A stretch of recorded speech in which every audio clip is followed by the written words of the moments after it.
हमारे साथ हैं इंजीनियर अंकित परिहार जो 166 भगवान नगर विधानसभा से समाजवादी पार्टी के प्रत्याशी हैं। ये एक ऐसे प्रत्याशी हैं जो सिर्फ भगवान नगर विधानसभा लेवल पे ही नहीं, उन्नीस जिले स्तर पे नहीं, प्रदेश स्तर पे नहीं, बल्कि पूरे मतलब भारत में इनकी राजनीति चलती है। इनके चर्चे विदेशों तक हैं और ये आज इनके साथ इतना तगड़ा काफिला चल रहा है। इनका प्रचार भगवान नगर में सबसे तेज चल रहा है। मैं इनके बारे में एक चीज और बताना चाहता हूँ। ये पिछले कई तमाम चुनाव लड़े हैं और ये लगातार समाज में आते जाते रहे, बाद भी 5 साल तक लगातार मेहनत करते रहे और आज भी लगातार मेहनत कर रहे हैं। कहीं पे क्रिकेट होता था, कहीं पे जागरण होता था, कहीं पे कोई किसी कार्य का आयोजन होता था तो ये बराबर जाते थे, लोगों की मदद करते थे। जो सहयोग राशि होती थी वो अपने हिसाब से देते थे। उसके बाद भी इन कई लोग हैं जो इनके साथ जुड़े थे, लेकिन आज वो विरोधियों के सामने खड़े हैं, उनके साथ उनका प्रचार कर रहे हैं।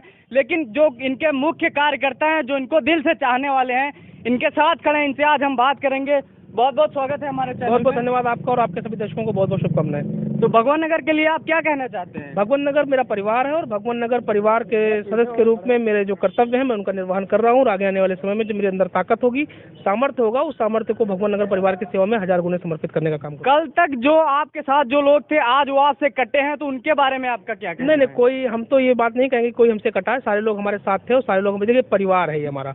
यहाँ पे राजनीति की बात नहीं होती। यहाँ पे कभी परिवार में कुछ हो सकता है कि लोग जो है कभी कभी सहमत होते हैं, कभी कभी असहमतियाँ होती हैं, लेकिन सारे लोग हमसे प्यार करते हैं, सारे लोग हमसे स्नेह करते हैं। राजनीतिक रूप से कोई हो सकता है किसी की असहमति हमसे हो, तो चुनावी असहमति हो सकती है, लेकिन उसके बावजूद सारे लोग हमको प्यार करते हैं और हम सबसे प्यार करते हैं। हमारा परिवार 166 भगवान नगर में हम देख रहे हैं सोशल मीडिया पे बहुत सारी अफवाहें उड़ रही हैं विपक्ष की तरफ से, बीजेपी की तरफ से। वो आरोप कहीं न कहीं इस तरफ आ रहा है, तो इसके बारे में आप क्या कहना चाहते हैं? नहीं, कोई देखिए ये तो आरोप लगाने वालों को, अगर आरोप लगा रहे तो आज तो सोशल मीडिया पे कोई अफवाह उड़ती है तो उसके तमाम तरीके हैं, जांच पड़ताल के तरीके हैं, उसकी जो है तमाम तरीके और हैं जिनसे उसकी जांच की जा सकती है। तो मैं समझता हूँ कि अफवाहों की बात तो भारतीय जनता पार्टी का सबसे बड़ा अस्त्र अफवाह रहा है और भारतीय जनता पार्टी चुनाव और राजनीति अफवाह के ही दम पे करती रही। आरएसएस का मुख्य जो है हथियार अफवाह ही रहा है। तो भारतीय जनता पार्टी अपने मुख्य हथियार को लेके चुनाव में आई है, लेकिन ये हथकंडा उसका कामयाब नहीं होगा। थोड़े बड़े सवाल हम आपसे करेंगे प्रदेश स्तर के लेवल पे। योगी सरकार कहती है कि गुंडे प्रदेश छोड़ के भाग गए हैं। योगी सरकार के एक गृह मंत्री हैं अजय मिश्रा टेनी, उनके लड़के जो कि किसानों पे गाड़ी चढ़ाते हैं उनको 2 महीने बाद जमानत मिल जाती है। इसके बारे में आपका क्या कहना है? इस प्रदेश का अगर सबसे बड़ा कोई गुंडा है तो उसका नाम है योगी आदित्यनाथ।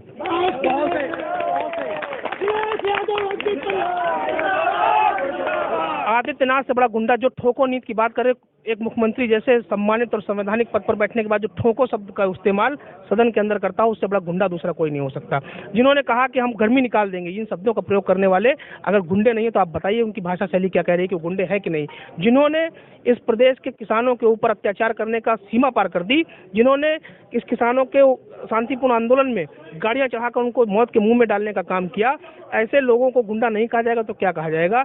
ये प्रदेश के सबसे बड़े गुंडे हैं। भारतीय जनता पार्टी गुंडों का गिरोह है और उसका नेता उत्तर प्रदेश के अंदर योगी आदित्यनाथ है। योगी जी एक बात और कहते हैं, अभी कुछ दिन पहले उनका एक ट्वीट आया, उन्होंने कहा कि हमारा विकास देखना है तो मथुरा, काशी, अयोध्या जाएं। तो क्या इसके अलावा कहीं पे विकास नहीं किया? हम उनका विकास देखना है तो आप किसी भी शाम के रात के समय 8 बजे के समय आप किसी भी खेत के पगडंडी पे और किसी खेत की मेड़ पे चले जाइए, उनका विकास सारा दिखाई पड़ेगा। सारा का सारा किसान उनके विकास को टार्च लेके खोजता हुआ दिखाई पड़ेगा। नहीं, ये बात मैंने देखी है, कई जगह मैंने सर्वे किया। तो ये सबसे बड़ी बात है कि अन्य जानवर बहुत ज्यादा परेशान कर रहे हैं। जो उनके ही समर्थक मैं उनको देखता हूँ रात को 2-2 बजे डंडा लेके खेतों में टहलते रहते हैं। तो क्या अच्छा ये समाजवादी सरकार आती है तो क्या इससे छुटकारा मिलेगा? देखिए, समाजवादी पार्टी की सरकार इस प्रदेश में रह चुकी है। 5 साल पहले समाजवादी पार्टी की सरकार थी। आप सबसे पूछ लीजिएगा समाजवादी पार्टी की सरकार में क्या समस्या थी। देखिए, कुछ तो बदला नहीं, न खेत बदले, न किसान बदले, न फसल बदली और न उनकी जो है अन्य जानवर बदले। जानवर भी वही है, किसान भी वही, खेत भी वही, फसल भी वही। बदली तो केवल सरकार। जब हमारी सरकार थी समस्या नहीं थी, हमारी सरकार होगी समस्या नहीं होगी। सीधी सी बात है, उसमें कोई बात ही उससे स्पष्ट बात। दोनों पार्टियों का संकल्प पत्र आया है। समाजवादी पार्टी ने आज के पहले 5 साल पहले हम देखे, उसने जो वादे किए थे वो पूरे किए। अखिलेश यादव ने फिर से संकल्प पत्र रिलीज किया, उसमें बहुत बड़े बड़े वादे किए। बीजेपी ने भी बहुत बड़े बड़े वादे किए। तो क्या ये पूरा कर पाएंगे? देखिए, कोई वादा ऐसा नहीं है जो आप कहा, जो भारतीय जनता पार्टी के वादों की तरह जुमलों के वादे हों। भारतीय जनता पार्टी कहती है 15 लाख खाते में देंगे, बाद में कहती है तो चुनावी जुमला था। हमारे नेता आदरणीय अखिलेश यादव जी ने, समाजवादी पार्टी के नेतृत्व ने, सारे लोगों ने मिलकर एक ऐसी जो संकल्प पत्र तैयार किया है जो वास्तविक रूप से धरातल पर उतरने के लायक है और उतारा जा सकता है। उसमें कोई ऐसा वादा नहीं कि 15 लाख खाते में दे देंगे या हम आपको 50 लाख रुपया दे देंगे, इस तरह की कोई बात नहीं है। वो बातें हैं जो किसानों के हित की हैं, नौजवानों के हित की हैं और इस प्रदेश के गरीब तबके के लोगों के हित की है और वो पूरी की जा सकती हैं और पूरी की जाएंगी। एक सवाल और आपसे है कि मैं जगह जगह पे जाता हूँ, आपके कार्यकर्ता हैं, समाजवादी पार्टी के कार्यकर्ता हैं, वो हमसे एक सवाल कहते हैं हम अंकित भैया को दिल से लाइक करते हैं, समाजवादी पार्टी को दिल से लाइक करते हैं, लेकिन वो पुराने कार्यकर्ताओं से मिलते नहीं है, तो उनके बारे में आप क्या कहेंगे? नहीं देखिए, ऐसा तो है नहीं। हम ये तो आप भी कह रहे हो कि हम सब जगह उपस्थित रहते हैं। हमारा वो काम ही नहीं है कि चुनावी राजनीति करने वाला। हम चुनावी नेता नहीं है, चुनाव के वक्त आने वाले लोगों में से नहीं। हम 5 वर्ष, हम उस विद्यार्थी की तरह नहीं है जो परीक्षा आने पर कुंजी से पढ़ाई करता है। हम उस विद्यार्थी की तरह जो 5 साल अभ्यास करता है और परीक्षा आने पर पूरे दम के साथ उस परीक्षा का सामना करता है। एक आखिरी सवाल, आप भगवान नगर की जनता के लिए स्पेशल क्या कहना चाहते हैं? हमारे भगवान नगर की जनता नहीं है, भगवान नगर की जनता मेरा परिवार है। ये चुनाव क्षेत्र नहीं, ये निर्वाचन, भगवान नगर 166 लोग कहते हैं निर्वाचन क्षेत्र, मेरा क्षेत्र नहीं, परिवार है। बचपन से जब से आँख खोली है तब से इन लोगों का प्यार, इन लोगों का सम्मान, इन लोगों का स्नेह, इन लोगों के अपने परिवार के लोगों का प्यार हमको मिला है। तो वो मेरा परिवार है, क्षेत्र नहीं है। और परिवार और घर के बेटे का जो रिश्ता होता है वो भावनात्मक होता है। मेरा इस परिवार से भावनात्मक रिश्ता है और इस भावनात्मक रिश्ते को निभाने के लिए मुझे कोई भी कीमत चुकानी पड़े, किसी भी सीमा तक जाना पड़े, जीवन के अंतिम क्षण तक, अंतिम सांस तक मैं इस परिवार की सेवा करने के लिए कटिबद्ध हूँ, संकल्पबद्ध हूँ, उसको पूरा करूँगा। चलिए, बहुत बहुत धन्यवाद। अभी देखा कि अंकित प्रयास हमारे साथ में थे और इन्होंने अपनी बातें हमारे साथ रखी।